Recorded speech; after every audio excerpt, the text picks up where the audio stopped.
दोस्तों वीडियो को अंत तक जरूर देखना और अगर वीडियो पसंद आए तो लाइक, सब्सक्राइब और शेयर करना मत भूलना।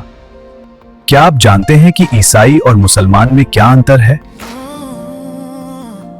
ईसाई धर्म का केंद्र है प्रभु यीशु मसीह, जिनके जीवन च्यवान पर यह विश्वास आधारित है।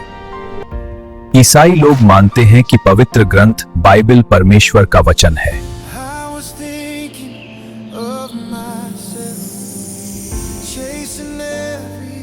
दूसरी ओर इस्लाम में मुसलमान मानते हैं कि अल्लाह का संदेश पैगंबर मोहम्मद के द्वारा लोगों तक पहुंचा।